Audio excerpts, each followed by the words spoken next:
Hola, soy Paula, tengo 23 años y no estoy vacunada de nada.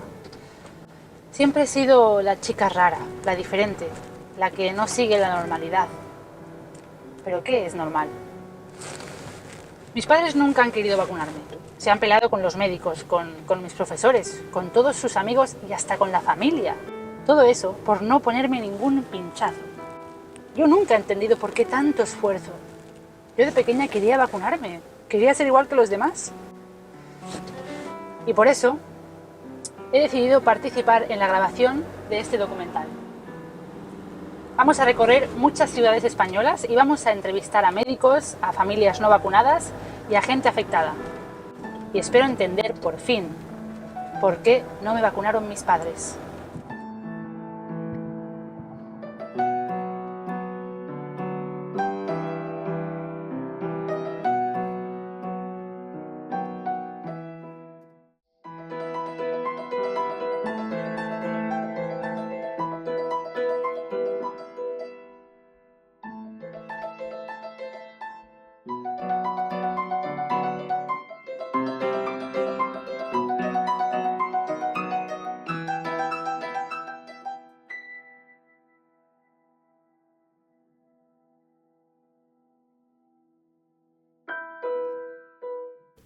Primera dosis de realidad. La teoría. Que me dolía la cabeza mucho y de ninguna otra. Alicia, ¿quieres algo para tomar? Ah, ¿por qué no? ¿Qué podemos tomar? Un vinito, una cerveza, agua. Vale, un vinito está bien. Un vinito, perfecto. África, ¿qué tal si me cuentas tú? Lo que pasa es que aquí no sé si te va a coger el micro ahora que lo pienso. Vente para acá, África, vente con el... Mira, espérate. Siéntate aquí. ¿Te quieres sentar aquí? Vamos a ver. Cuéntame si tú has estado enferma. Sí, estuve una vez enferma de paperas, otra de dolor de cabeza, de tripa. ¿Has tenido fiebre? Sí, es una vez. Pero bueno, de vez en cuando, ¿no? ¿Y tú esto de no tener ninguna vacuna, entiendes lo que significa o qué significa? No sabes lo que significa. ¿Tú sabes lo que es una vacuna? No. No sabes lo que es. ¿Sabes lo que es una jeringa? Bueno, sé más o menos. Más o menos. A ver, ¿qué es lo que sabes? Que te ponen como un pinchazo para que no pille el coronavirus. Para que no pides el coronavirus ahora. Pero el coronavirus es una cosa de la que se habla hace un par de años, pero antes también vacunaban a la gente y no había coronavirus. Porque dicen que hay unos virus que son malos, entonces ponen unas inyecciones supuestamente para que no te pongas enfermo. ¿Y tú lo hablas esto con tus amigos y amigas o no? No. No tocáis estos temas, ¿verdad que no? ¿Y con los tuyos se habla estos temas? Una vez me preguntaron en mi clase si estaba vacunado y yo bueno, hace ya unos años, creo que ya estaba en segundo, como yo sabía que mi madre decía que si te preguntaban que no digas nada, pues yo me quedé callado y dije no quiero responder eso, luego ya nos fuimos al patio. Oye, haces mucho caso a tu madre. ¡Felicidades! A ver, aquí en casa no, afuera. Porque hay muchos niños que hubieran dicho lo que les hubiera parecido, pero tú te acordaste que tu madre no te había dicho eso, muy bien. Pero de todas maneras tampoco es ninguna vergüenza eso. No, pero es que yo ya sabía ahí que mi madre no lo quería. ¿Qué dices a eso, madre? A mí Dinos por qué les decías eso a tus hijos. ¿Era como una lacra social quizá? me preocupaba, por lo que había visto, me preocupaba que les señalaran, que les dejaran de a lo mejor de invitar a algún cumpleaños, ¿no? Y me parecía que ellos no tenían... me parecía muy injusto que ellos, por una decisión adulta, ¿no? Vivieran algo triste, ¿no? Para ellos. Entonces, mi mensaje era, si alguna vez os preguntan, contestar tranquilamente, pero no es algo que a la gente le guste. Entonces, vosotros sabéis que cuando seáis mayores podréis elegir. Nosotros, papá y yo, creemos que hacemos bien esto.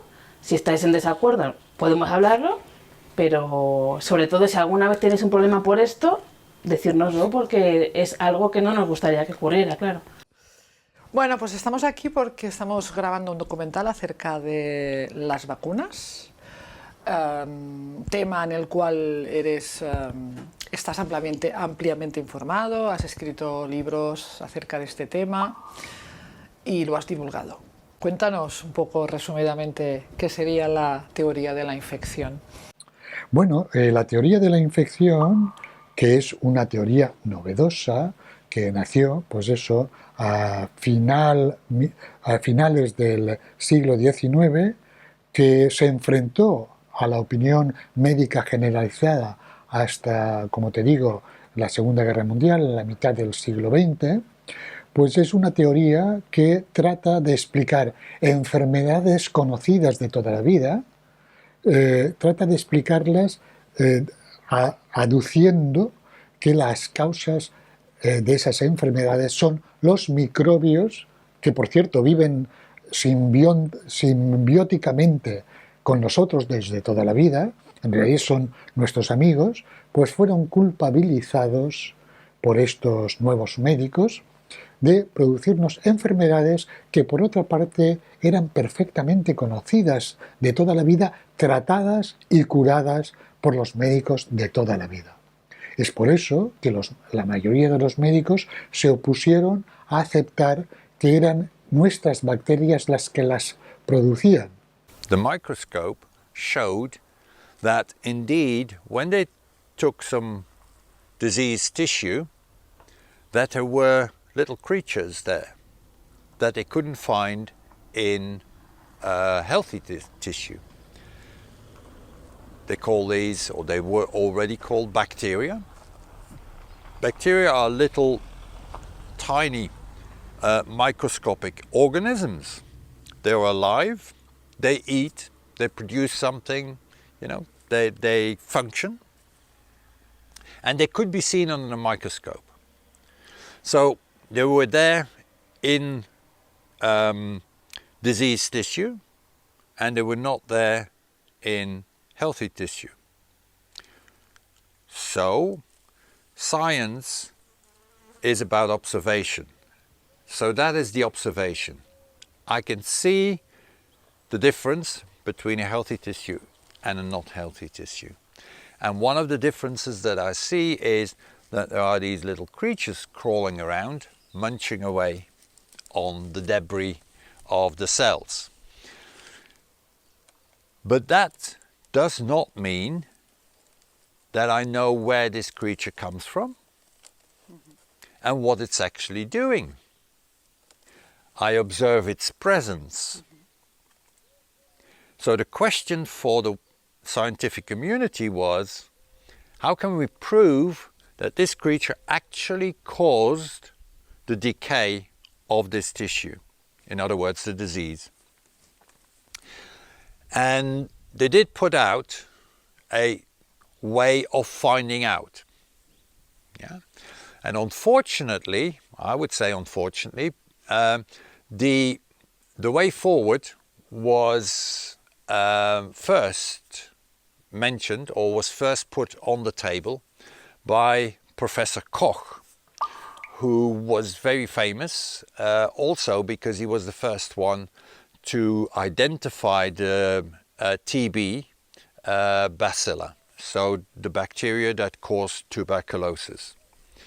So he was very famous, and when he said, this is the way you can prove that a bacteria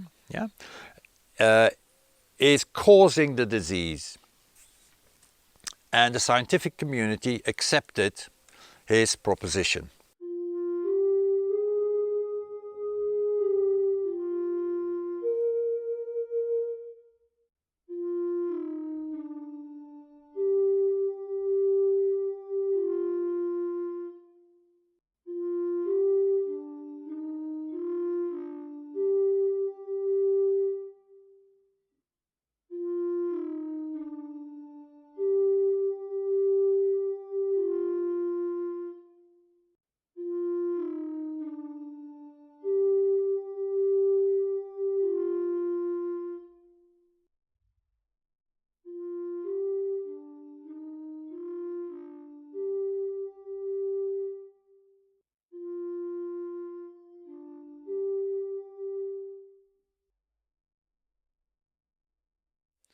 So this is how we're going to prove it. So they all started working, including dear Professor Koch, who after a few years said, this is not working. What is not working? Well, nobody is able to prove that the bacteria that we're seeing in the diseased tissue is actually causing the tissue. Yeah? So, in other words, simply put, if I have healthy tissue and I put this bacteria on there, nothing happens. The tissue doesn't get ill. Well, if the tissue doesn't get ill when the bacteria are actually put on there, then the bacteria are not causing the illness. So nobody in his day was able to prove that the bacteria, the unseen invader from the outside world, was actually causing the disease. And I have to add to that, 2 centuries later, right up to today, nobody has ever proven a causal link between an invisible, microscopic organism and a disease. Enterándome un poco de lo que ha sido la historia de la medicina, y ya me he enterado de que la teoría microbiana pues nació falsa en sus orígenes. Es que además tendría que ser demostrada mediante los postulados de Koch y no se cumplen. O sea, tenemos una ciencia que postula una hipótesis, diseña el experimento para demostrarla y le sale mal. El experimento no funciona, pero da como válida la hipótesis. O sea, es aquello de decir manda huevos y a partir de aquí seguimos adelante. Porque la ciencia, el verdadero método científico es postular una hipótesis, diseñar un experimento, llevarlo a cabo y que se cumpla, claro, y que se pueda repetir, se pueda reproducir y se pueda ir poniendo a prueba. Y ahora no tenemos una ciencia que dice esto es así y si no sale el experimento da igual, es así porque lo digo yo. La teoría de la infección forma parte de este sistema de creencias fuertísimamente enraizado en la sociedad y que es un fundamento, es el fundamento de todo el paradigma vacunológico. Y básicamente se basa en esto, en considerar que cualquier proceso biológico que cause fiebre, su causa es que un virus o una bacteria está intentando colonizarnos, ¿no? Bueno, básicamente Louis Pasteur fue un químico que hizo una serie de experimentos con microorganismos y que se le ocurrió la idea de que los microorganismos, en este caso bacterias, bacilos, eran culpables de producir enfermedades y se dedicó a hacer experimentos para demostrarlo. Ninguno de esos experimentos demostró fehacientemente lo que él pretendía. De hecho, repasando sus diarios de trabajo, ha habido especialistas que se han dado cuenta de que cometió varios fraudes en esos experimentos y engaños, pero la teoría terminó imponiéndose por motivos de poder, en absoluto por un debate científico-médico. Lo que ha habido es una distorsión histórica e incluso una ignorancia colectiva en esos imaginarios, ¿no? Porque si realmente vamos a los orígenes, a la génesis de los cimientos de esa teoría, la teoría de la infección, no ha sido demostrada históricamente. De hecho, se plantea primero en 1762 por Plains, pero luego posteriormente quienes más asumen, digamos, los principales protagonistas, ¿no?, de esa explicación, que vendría a decir que pues, bacterias y virus específicos generan enfermedades concretas, ¿no? Ese sería el monomorfismo. Por un lado tendríamos a Pasteur, pero las tesis de Pasteur han quedado muy bien refutadas y documentadas, por una también por Douglas, ¿no?, y por Pearson, ¿no?, y luego posteriormente por historiador de la ciencia, Hayson de la Universidad de Princeton en los 70, cuando se tuvo acceso a todas las notas de laboratorio de Pasteur. Y lo que hizo Pasteur precisamente fue plagiar y malinterpretar a un coetáneo suyo, ¿no?, Tom Béchamp, que lo que planteaba era el pleomorfismo, básicamente, ¿no? Lo que sería una visión de sistemas, es decir, una adaptación del método a la realidad y no al revés. Antoine Béchamp, me gusta también nombrarle a él, junto con otro gran médico, que fue Claude Bernard, que fueron, primero, ellos sí fueron médicos, y se opusieron tanto a la teoría de la infección como a la práctica médica de la vacunación.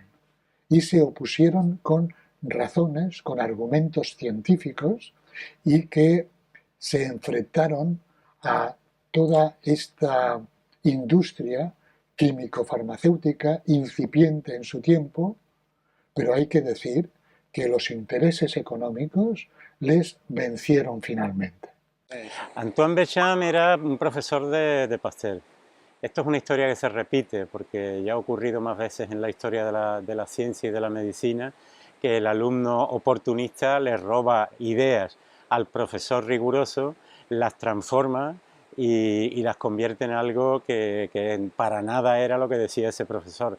Béchamp en absoluto culpaba a los microbios de enfermedades, sino todo lo contrario.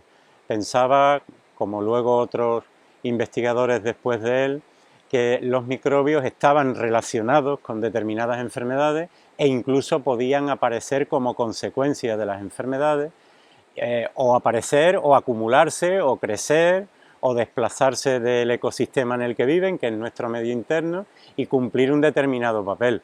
En esa época estaba todo un poquito en ciernes, luego ha habido otros investigadores que lo han precisado más. Ahí está la nueva medicina de Hammer, que explica la función de cada tipo de microbio según tipo de enfermedad.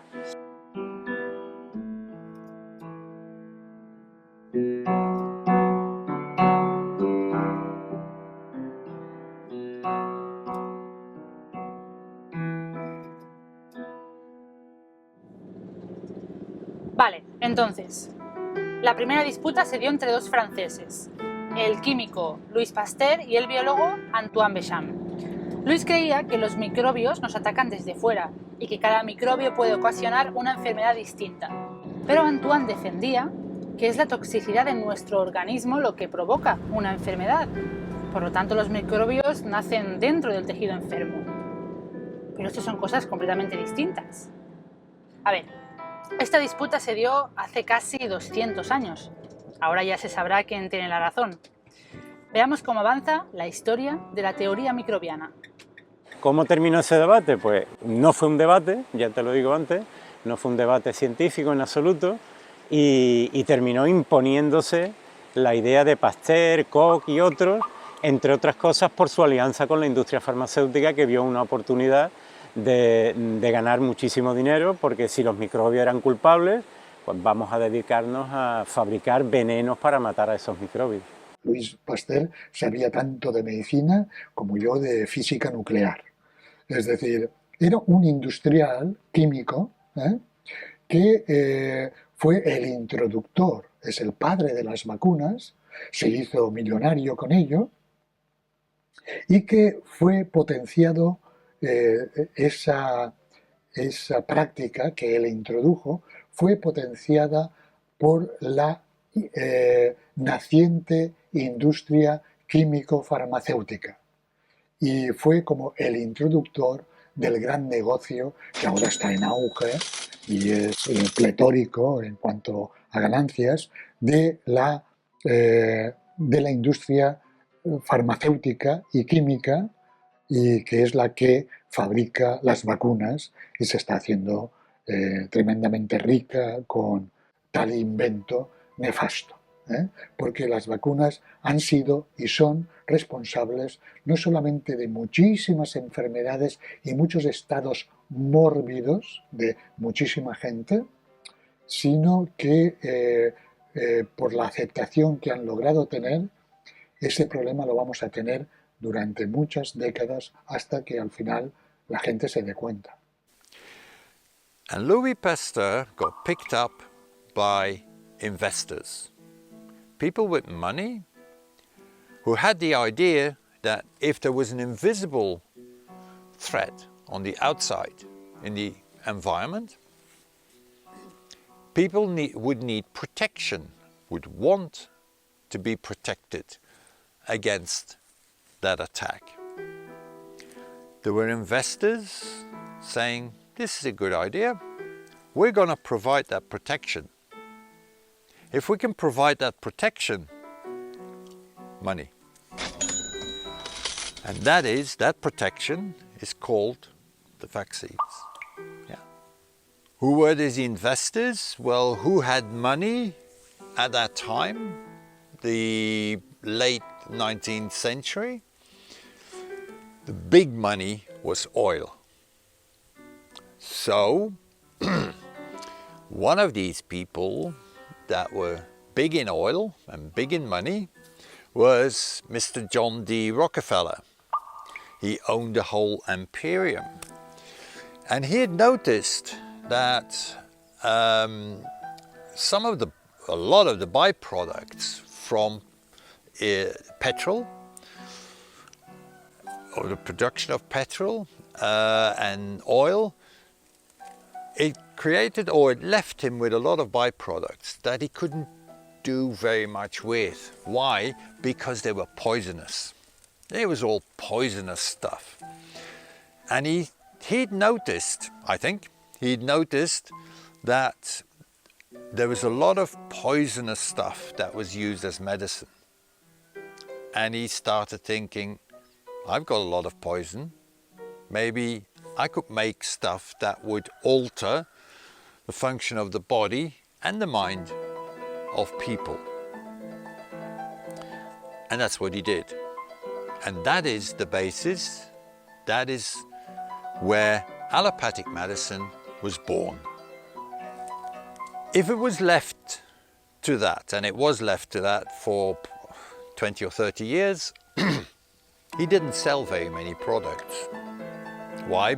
Because people had their traditional way of dealing with infections and other diseases.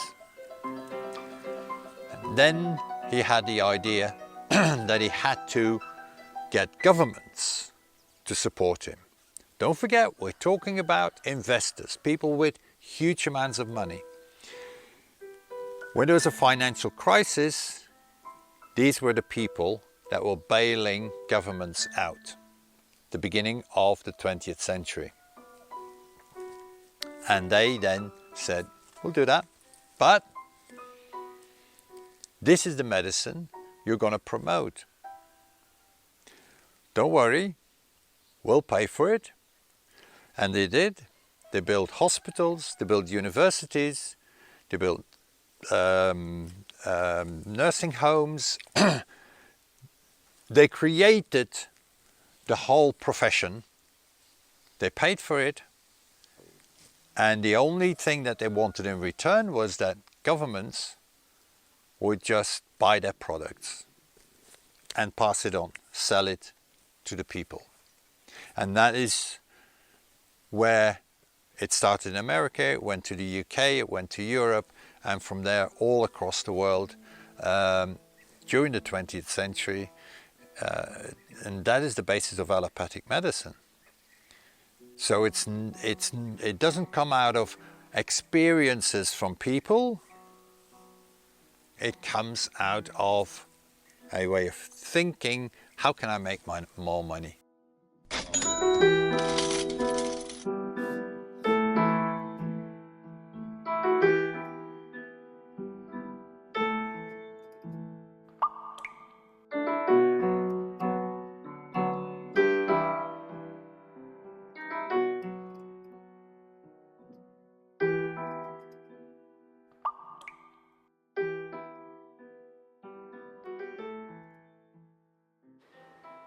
¿Qué ocurre? Que ha habido una presión histórica muy grande para que se establezca esta forma de ver las cosas. Y esta presencia y esta presión es indiscutible. Ya desde el siglo XIX, los primeros grandes magnates de la industria farmacéutica empezaron a crear todo este lobby, empezaron a crear estas instituciones, estas organizaciones, empezaron a financiar toda la investigación. Para mí hay un punto de inflexión histórico que es el informe Flexner en 1910. Fue un tomo, un libro enorme en el que se estudiaba el estado de las universidades y los hospitales de todo Estados Unidos y fue tremendamente influyente. Las conclusiones a las que llegaba este estudio eran la necesidad de controlar los currículums académicos y se controlaron de tal forma que se eliminó cualquier enfoque que no interesara a este paradigma industrial en el cual la clave de la salud no está tanto en potenciar nuestra salud como organismos, sino en generar fármacos que básicamente podríamos decir que son una especie de industria de armamento. Son fármacos diseñados para combatir esos elementos microscópicos que están en guerra permanente con lo macroscópico, ¿no? La mayoría de los médicos estaban en contra de la teoría microbiana. Era algo novedoso y era algo que chocaba con su experiencia y con sus conocimientos. Pero, como digo, por una serie de mecanismos de poder se fueron imponiendo esas ideas y al final lo que era una minoría se convirtió en una mayoría, lo que era una mayoría se convirtió en una minoría que luego ha desaparecido casi por completo. Son poquísimos los médicos que cuestionan la teoría microbiana. Es un dogma científico de nuestra época y de la medicina moderna sin ninguna duda, y además un dogma que permite sobre eso construir a su vez más herramientas de poder. La salud pública se basa precisamente en esa posibilidad de que la gente que está enferma contagie a otros y por lo tanto permite intervenciones que a veces incluso violan derechos y libertades fundamentales. Son las mismas que hacen los pesticidas, son las mismas que hacen los transgénicos, son las mismas que hacen los aditivos químicos para adulterar los alimentos en la gran industria alimentaria. O sea, la industria farmacéutica está siempre en la vértice del dominio mundial, de cómo enfermar al rebaño humano para tener clientes y sobre todo para tener ciudadanos no libres, esclavos. La persona está enferma, no está para luchar por la libertad ni por nada, solo piensa en él. Eso que lo tiene muy bien montado. A los jefazos de la industria farmacéutica y a sus sicarios, nuestros políticos, vamos a decirles que no les tenemos miedo, que no nos acojonan, que no nos amedrentan, y vamos a decirles que no vamos a ponernos su vacuna venenosa ¡nunca! Atrévete a entonar este canto universal, atrévete a cantar esta copla popular. Somos la resistencia, somos de armas tomar, somos los que no pudieron pinchar jamás. La, la, la. Tenemos que tener en cuenta que los planes de estudios de las facultades de medicina fueron intervenidos después de la Segunda Guerra Mundial precisamente para implementar esta teoría, y de ahí salen esas legiones de médicos a los que se llaman ya médicos de la medicina moderna, ¿no? Llamaban medicina moderna a la medicina iatrogénica. Entonces, partiendo de esa base, los médicos anteriores a esta intervención no creían en las vacunas, no creían en la teoría microbiana. Hay médicos ilustres, premios Nobel, como es Ramón y Cajal, por poner un ejemplo, médico de aquí que nunca creyó en las vacunas ni en la medicina iatrogénica ni en la medicina moderna, ¿no? Pero muchos otros, o sea, de hecho toda la comunidad científica y médica del momento cuando Pasteur saca su famosa teoría se opuso prácticamente en su totalidad, ¿no? Fueron vencidos por el gran interés de la industria farmacéutica que durante todo ese tiempo fue convenciendo a catedráticos, subvencionando universidades que potenciaban, digamos, la afirmación de la necesidad de las vacunas, etc. Y finalmente estos grandes médicos valientes que se opusieron a este gran negocio, repito, fueron vencidos por los intereses económicos y sobre todo a partir de la Segunda Guerra Mundial para acá, ya casi todas las universidades, ya casi todos los médicos estaban convencidos de la teoría de la infección y de la necesidad de las vacunas. Y fue por eso que a partir de los años 50 y 60 se generalizó la práctica de la vacunación.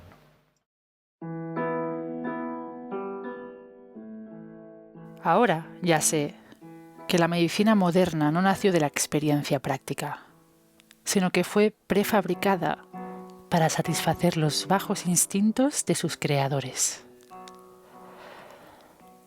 Podríamos decir que las vacunas son el hijo pródigo de esta medicina, la guinda del pastel.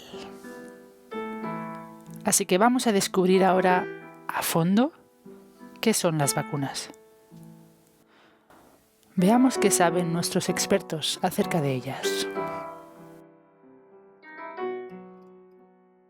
¿Qué os explican a los médicos sobre las vacunas cuando estáis estudiando? A ver, es una pregunta muy interesante, porque es que no nos explican nada.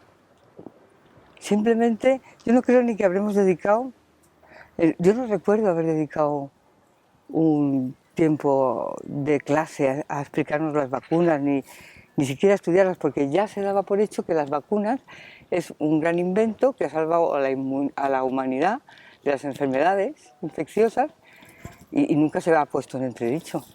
Dicho con palabras breves, es decir, a todos los médicos de mi generación y generaciones posteriores nos convencieron mucho de que las vacunas eran necesarias, eran incluso imprescindibles, que funcionaban y que nos protegían de una enorme lista de enfermedades infecciosas.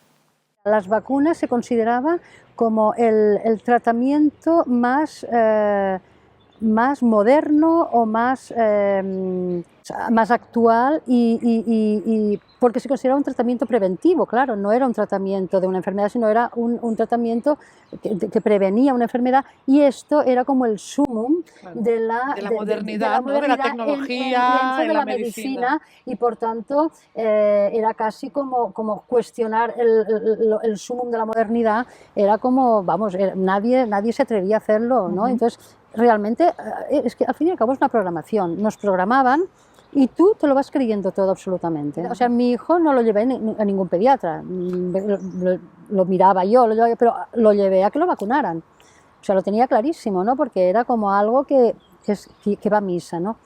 Vaccinations was not a subject. It just was mentioned on the side, but it wasn't studied as such. So we were never told anything about side effects or about the workings of vaccines, the real workings of vaccines. It was simply said that part of a bacteria or a virus would be injected into a person, and that creates an immune response, which then protects that person from the possible infection, getting the possible infection. And that's it. Now you know just as much as I do about vaccines. That is what we were taught at university. En principio acabas la carrera de medicina y sabemos las preguntas del examen, ¿no? De qué vacunas hay que poner en el calendario, cuándo tienes que ponérsela, qué dosis. Pero realmente cuando vas a pincharla, se te ocurre leer el prospecto, se te ocurre enterarte más de todo eso y dices, hombre, esto antes de pincharlo yo tengo que enseñárselo a la madre que me trae a su crío y que se lo lea también, porque esto es un acto que no es terapéutico, sino que es preventivo, y una cosa que doy yo como preventiva, si va a tener efectos secundarios, tengo que comentárselo, ¿no? La idea general es que vacuna es algo que te protege de todo y que te salva de todas las enfermedades y que no te va a dar ningún problema. Pero cuando lo miras en la realidad, vacuna viene de vaca, y viene de la vaca porque se han cogido las pústulas de la viruela de la vaca para inyectarlas. Y empiezas a ver la historia y ves que no coincide. Quiere decir que hay cosas que no coinciden, es decir, lo que te han explicado de que es tan sencillo, pues no es tan sencillo, dice. Claro, en la carrera de biología, vacunas cero. ¿Vacunas cero? No, es decir, como concepto, pero no se explica nada. O sea, como concepto de la vacuna levanta anticuerpos y lo más básico, lo más que se puede explicar a la población general, no entramos. Teoría de la infección sí, pero vacunas poco. Pero claro, sales de ahí también con el paradigma teoría de infección correcta. Entonces, cuando te dicen que una vacuna evita que un germen, pues anticuerpos y tal, pues tú piensas, pues es lo correcto. Claro. De hecho, yo vacuné a mis hijas en ese paradigma. Yo empecé a investigar pues cuando mi hija pequeña pues tendría 3 o 4 años. Y de hecho mi hija pequeña, que yo en ese momento no lo relacioné, con 4 meses coge una bronquiolitis bastante fuerte y bueno, con eso lo típico que pasa, que después cada resfriado es una bronquitis y lo paso bastante mal. No lo relacioné hasta que a lo mejor un año después vi una entrevista que hacían varios médicos y uno de ellos era Isabel Bellostas. Y ella le pasó algo similar con uno de sus hijos. Y como médico, ella pues advirtió, pidió que se investigara, no le hicieron caso, y entonces, bueno, hizo una pequeña investigación, lo que ella pudo en su clínica, en su consulta. Y vio que, bueno, que sí que había una sospecha de que una relación entre la segunda dosis no recuerdo la vacuna, pero como que les ponen tantas, pues no, tampoco es difícil, y este problema de la bronquiolitis, porque realmente es un problema autoinmune. Y la relación vacunas-autoinmunidad está bastante, aunque no lo acepten, para ellos es una sospecha simplemente, pero hay una relación bastante confirmada. O sea que tú dejas de vacunar a tus hijas en el momento que te das cuenta que detrás de las vacunas hay algún engaño. Por lo menos. Sí, exacto. Y continúo investigando porque yo quiero llegar al fondo de la cuestión. Bueno, recuerdo como hablaban de la teoría de la vacuna, de todo el proceso que llevó al descubrimiento, cómo funcionó, cómo realmente pues elimina, una vez vacunas, pues ya esa persona no vuelve a tener la enfermedad.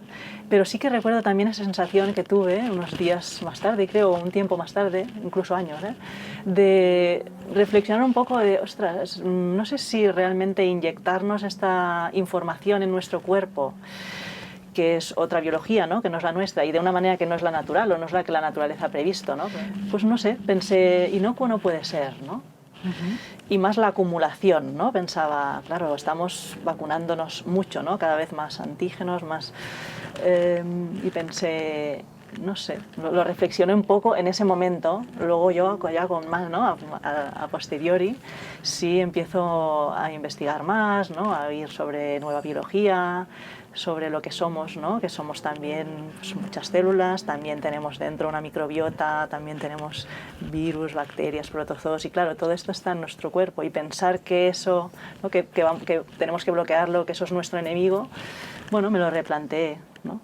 Yo recuerdo llevar a mi hija al sistema público de salud y, bueno, pues eso, observarlo, qué ocurría, cómo se sentía mi hija, y a sentir miedo, en realidad, a sentir miedo de, y a ver que no había un respeto. Y poco a poco dejé de confiar, de llevarla, y llegó un punto que le dije a su padre, mira, yo ya no voy a llevarla a vacunar porque no creo que realmente la esté protegiendo, ya dudo tanto que... Entonces, si no voy a decirte que tú cambies tu opinión, si tú crees que eso es lo mejor para ella, llévala tú.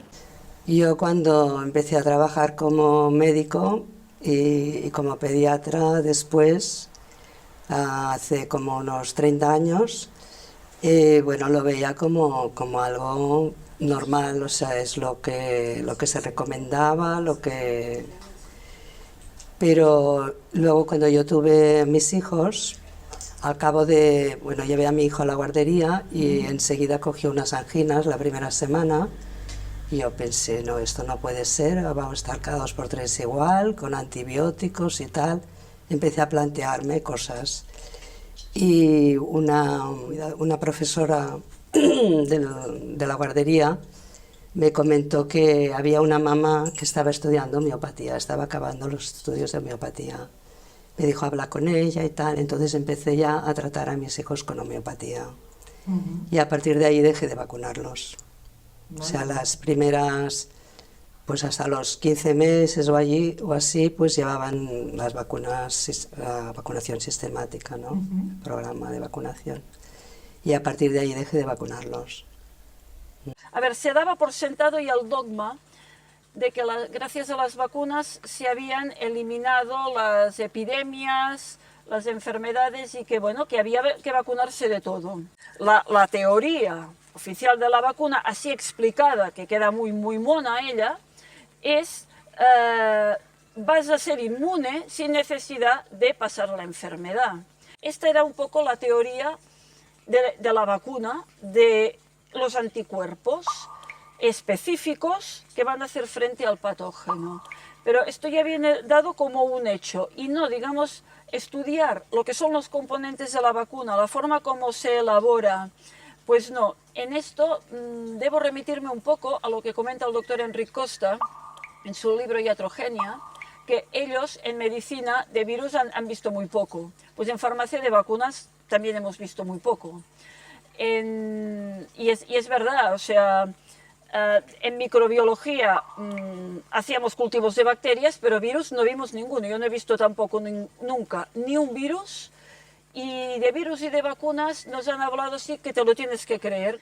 Y la farmacología, pues de las vacunas no se habla de ellas porque no es una acción farmacológica, es otra cosa. Entonces queda un poco así como poco visto, una materia muy poco vista, pero que te la tienes que creer a pies juntillas y actuar en base a ello. La vacuna realmente no es un medicamento como tal, no sigue las reglas del medicamento. La vacuna es un producto biológico, entonces, que tiene sus protocolos y se ponen como si fuéramos ganado, sencillamente. Un médico, ciertamente hay compañeros pediatras buenísimos. Yo me he encontrado una gente en pediatría fuera de serie, o sea, gente que aguantaba lo que fuera por atender a los niños, incluso enfermándose ellos, ¿eh? O sea, el elemento humano no falla, falla el sistema, ¿eh? Un sistema que nos convierte en funcionarios sin libertad. Entonces tienes que rellenar un montón de protocolos y demás. No te puedes pasar un tiempo estandarizado por el paciente hasta llegar a la aberración que es actualmente. O sea, permites que se sirva a la población a través del teléfono. Eso estaba muy mal visto antes, cuando yo trabajaba en los centros de salud. O sea, el médico que atendía por teléfono le miraban raro, bastante raro, ¿no? Bueno. ¿Crees que las vacunas son medicamentos? Justamente este es uno de los engaños importantes, porque se ha ido haciendo todo un culto a los medicamentos como beneficiosos y ahí se ha metido como una parte de medicamento lo que en realidad habría de quedar claro que no es un medicamento. Se está dando a personas sanas y a partir de ahí la promesa de que les va a proteger dentro de 10, 20, 30 años es una promesa que no está demostrada científicamente en absoluto y en cambio lo que sí se puede avanzar es que si una persona sana le mete sustancias extrañas en el cuerpo, lo más probable es que le va a causar problemas más graves o menos graves. Pero a nivel de CAP, de centros de asistencia primaria, hay unos objetivos marcados, que uno de ellos es vacunar a todos los niños con todas las vacunas del calendario, es uno de los objetivos. Entonces, bueno, y hay otros, ¿no? Toda una serie de objetivos, hay unos que son individuales, otros que son grupales. Entonces, si según el tanto por ciento de objetivos que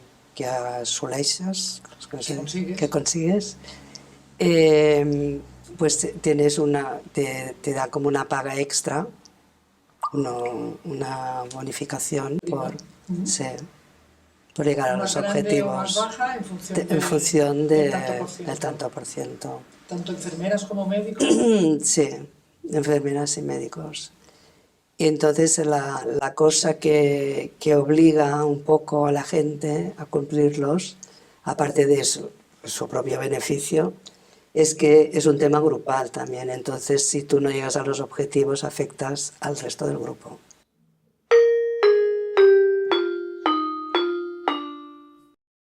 Esta locura de las vacunas es de un tiempo más cercano a esta parte. Que ahora, pues, si nos dejamos llevar por las sugerencias de vacunas, pues a un niño casi recién nacido le tendrían que meter 30 vacunas, lo que me parece una aberración, vamos. Eso no hay por dónde cogerlo, ¿eh?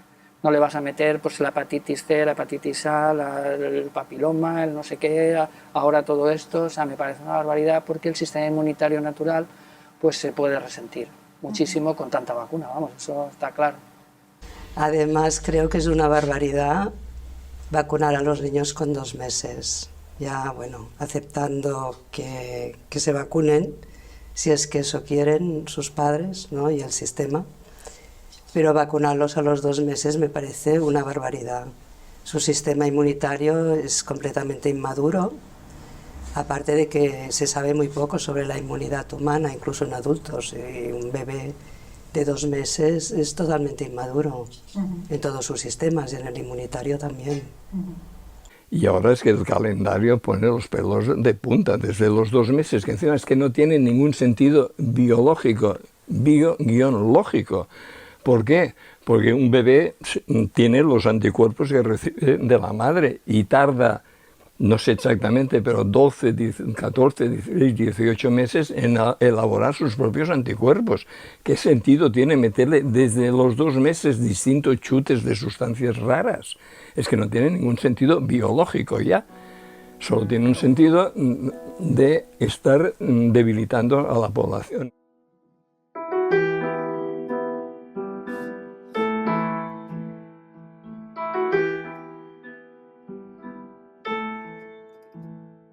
De acuerdo con la Asociación Española de Pediatría, el calendario de vacunación es la secuencia cronológica de vacunas que se administran sistemáticamente en un país o área geográfica. Vamos a ver ahora la evolución de ese calendario desde el año 1800 hasta la actualidad. La primera vacuna que empieza a aplicarse en España es la de la viruela, alrededor del año 1800. Hasta 1 siglo y medio después, no se recomienda oficialmente otra vacuna. Es el caso de la poliomielitis en 1959 con 3 dosis. Cuando hablamos de dosis, no nos referimos al total de inyecciones, sino al total de inmunizaciones. Por ejemplo, la triple vírica es una sola inyección, pero se compone de 3 inmunizaciones diferentes: sarampión, paperas y rubeola. También incluimos en esta gráfica las vacunas de consumo oral, como por ejemplo la primera vacuna contra la polio. Para el año 1965 se recomiendan también 2 dosis de la vacuna del tétanos, 2 de la difteria y 2 de la tosferina, llegando a un total de 9 dosis. En 1975 se implanta en España el primer calendario sistemático de vacunaciones. Se añaden a las anteriores las vacunas del sarampión y la rubeola, llegando en este momento a las 22 dosis, repartidas entre los 0 y los 12 años de edad. El 9 de diciembre de 1979, la OMS declara la erradicación de la viruela en todo el mundo y para 1981 desaparece esa vacuna del calendario oficial. A la vez, se aumenta una dosis, la de la rubeola, y llega una nueva vacuna, la de las paperas, por lo que el total de dosis asciende a 23. En 1995 se introduce la llamada triple vírica, que reúne en una sola inyección las vacunas de sarampión, paperas y rubeola. Se le adjudica además la recomendación de 6 dosis repartidas en 2 pinchazos, a los 9 meses y a los 11 años. Aparece también por primera vez la vacuna de la hepatitis B, incorporándose al calendario con 3 dosis y en algunos lugares aplicándose a los recién nacidos. En cuanto a las demás, se reduce a 5 dosis la vacuna de la poliomielitis, pero se aumentan a 4 las dosis de la vacuna de la tosferina. A finales del siglo XX, las vacunas recomendadas por la Asociación Española de Pediatría ascienden a un total de 29 dosis.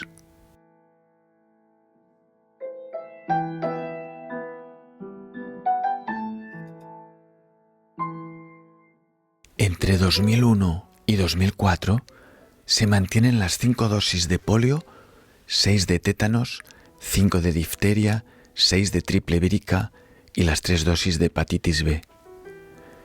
Se aumenta una dosis de tosferina, pasando a ser 5. Y se introducen 3 dosis de influenza tipo B y 3 de meningococo.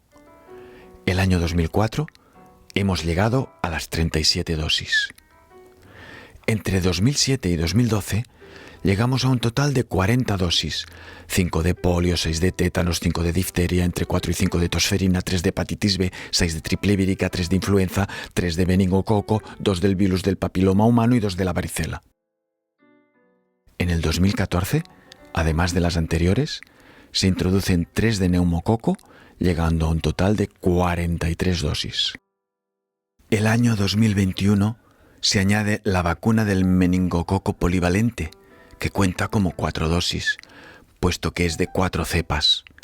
De esta manera, llegamos a un total de 47 dosis. Y finalmente, en el año 2022, se añaden al calendario vacunal 2 dosis del SARS-CoV-2 o COVID-19, para llegar a un total de 49 dosis o inmunizaciones, recomendadas entre los 0 y 18 años de edad.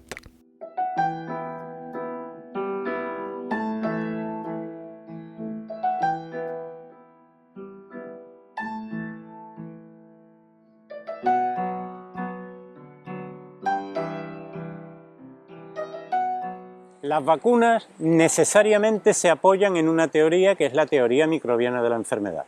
Porque las vacunas, ¿qué hacen? Teóricamente, entrenar a nuestro ejército interno para luchar contra los microbios. Ese es el funcionamiento de las vacunas. Si no hay microbios que nos invadan, sino que además viven dentro de nosotros, si no hay realmente un ejército interno para luchar contra un ejército invasor, ¿qué pintan las vacunas entrenando a nada? Entonces, evidentemente, ese funcionamiento se distorsiona. Es como, a mí un martillo para clavar un clavo me viene perfecto, pero si trato de reparar un ordenador a martillazos, pues evidentemente el resultado no va a ser muy bueno.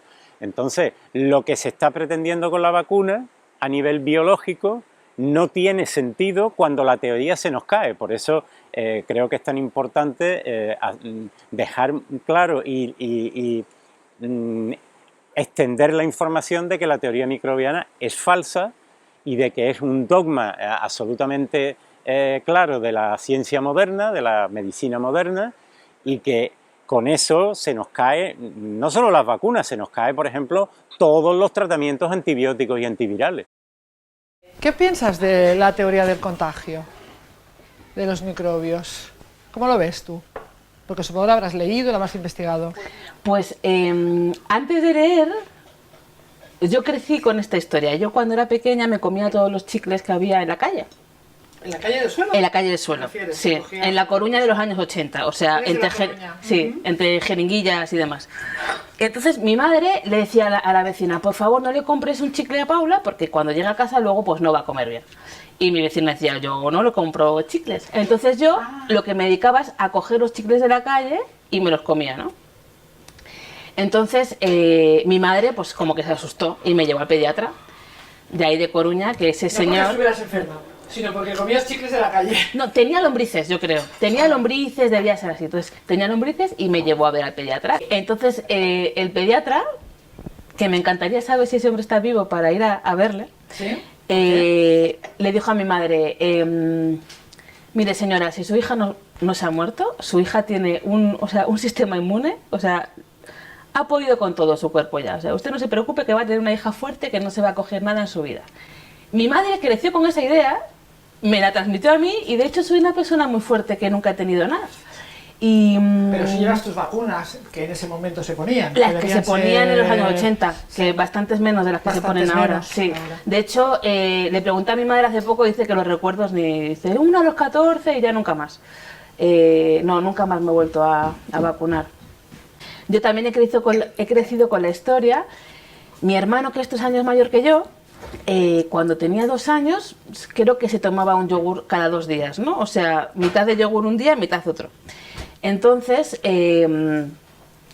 estaba muy delgado, tenía la tripa hinchada, las costillas así. Entonces mi madre le llevó al pediatra, a este mismo pediatra, y le dijo, mire señora, usted no se preocupe, cuando a los 2 años este niño pase la tosferina, ya verá cómo va a comer. Usted póngale al sol, y mi madre decía, pero qué sol, si vivimos en Coruña, señor. Usted póngale al sol, y luego ya verá que cuando pase la tosferina, ya va a comer. Pues mi hermano pasó la tosferina a los 2 años y empezó a comer. Y ahora mi hermano come mucho. Entonces, ¿No sabía claro, que la yo me tosferina estaba relacionada con el comer? Bueno, pues yo crecí con esa historia y si bien mis padres creen en las vacunas y en tal, lo que yo saqué de ahí siendo muy jovencita fue la tosferina era una enfermedad esperable en un niño de 2 años, incluso deseable en este caso, ¿no? Y creo que vivir ese tipo de historias en mi casa, que a mi madre le diera igual que yo me lavara las manos o no, porque sabía que yo, o sea, que me había metido cosas peores en la boca, ¿no? Crecer con todas esas historias a mí me han hecho, y verme fuerte, me han hecho después confiar. Y cuando yo... Gracias. Y cuando yo he leído sobre el tema de los microbios, que me parece un tema interesantísimo, ¿sí? Me encaja todo. Están ahí, los microbios están ahí. Resumiendo, ¿qué opinas de la teoría del contagio? La teoría del contagio, ¿qué opino? Dicho todo esto. No sabría definirlo con mis palabras. A mí me parece que los microbios están ahí, son nuestros, los virus son nuestros, las bacterias son nuestras, o nosotros somos virus y bacterias, que se deben enfadar cuando algo no está bien en nuestro cuerpo y que por eso se ponen así. Sin embargo, no tengo nada claro que un virus se pueda contagiar. No lo tengo nada claro, no lo veo, no me encaja en cómo yo veo la vida. Seguiré investigando y seguiré encontrando respuestas, espero.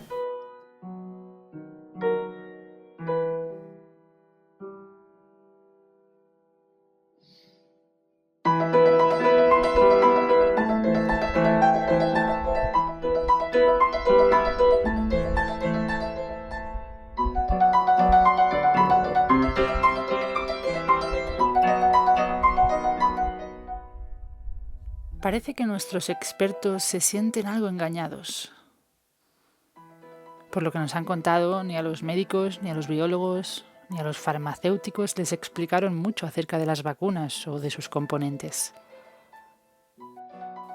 Pero entonces, ¿quién debería saberlo? ¿En base a qué conocimiento han sido fabricadas? Tendremos que seguir investigando.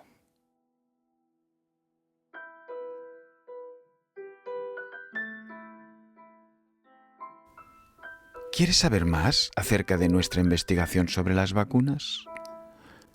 No te pierdas el siguiente capítulo. Si las vacunas son tan necesarias, ¿por qué yo estoy viva y tan sana? Vamos a ver cómo están los niños no vacunados. Entraremos a sus casas y les preguntaremos a sus padres.